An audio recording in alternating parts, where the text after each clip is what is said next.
Hello दोस्तों, I hope you are doing well.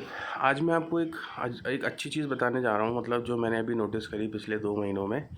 ये मेरे पास LG का डुअल इन्वर्टर AC है, 3 स्टार रेटेड AC है ये पावर कंजप्शन में। मगर इस वाले AC में ना 5 मोड्स आते हैं। अगर आप यहाँ देखो, ये 5 in 1 मोड्स हैं। तो यानी कि इसकी जो AC की जो कैपेसिटी है वो अपन चेंज कर सकते हैं। जैसे अभी आपको टेम्परेचर दिख रहा है, ये 24 पे सेट है। तो ये अभी अपनी 100% कैपेसिटी से चल रहा है, जो कि है 1.5 टन। ठीक है, ये 1.5 टन का AC है। तो जनरली अगर मान लो मुझे रात भर AC चलाना है, अगर ये कोई नॉर्मल AC होता है तो वो 1.5 टन की कैपेसिटी से रात भर चलेगा।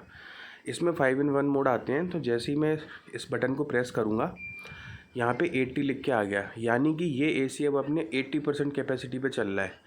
तो 1.5 का 80% इज़ अबाउट 1.3 टन। अभी ये AC 1.3 टन की हिसाब से पावर कंज्यूम करेगा। मैं एक बार और दबाऊंगा इस बटन को तो ये 60% हो गया, which is equal to 0.9 ton. तो अगर मैं 60 पर रात भर चलाऊंगा तो ये 0.9 टन की कैपेसिटी से लाइट खाएगा, और अगर मैं इसको 40 कर देता हूँ तो ये 0.6 टन का हो गया है। तो अब ये 0.6 टन की स्पीड से चलेगा, लाइट खाएगा।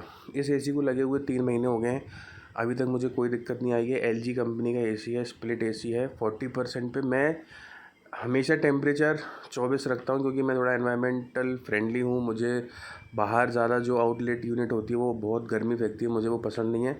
तो I keep my temperature on 24 all the time, and I maintain this 40% of capacity throughout. So let say if I am running this AC overnight, तो 10-12 घंटे वो 40 की कैपेसिटी पे चलता रहता है, which is good enough. I mean, मुझे उतना जल्दी कमरा चिल्ड और उतना ठंडा नहीं चाहिए, बस इतना कन्वीनियंट हो जाए कि मैं सो सकूं।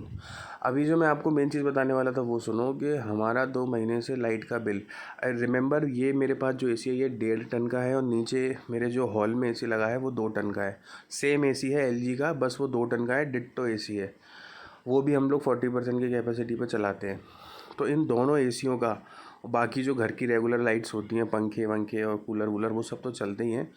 मेरा लाइट का बिल 5 से 6 हज़ार रुपये महीने आ रहा है।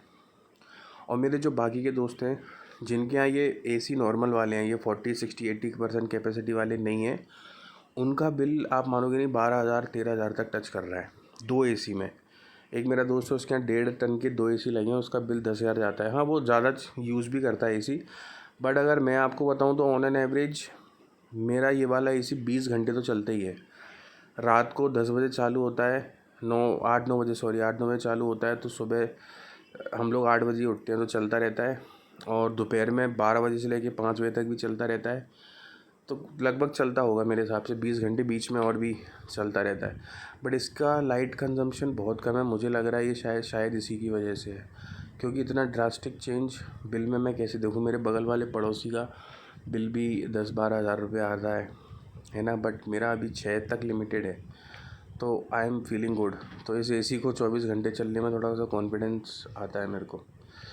तो मैं यही बताने वाला था कि अगर आप अभी AC प्लान कर रहे हैं तो आप ये कैपेसिटी वाले, किसी भी कंपनी का हो, ये जो इनकी पावर आप चेंज कर सकते हो, मोड हो जिसमें पावर मोड, उसी को लें। ओके, चलो बाय दोस्तों।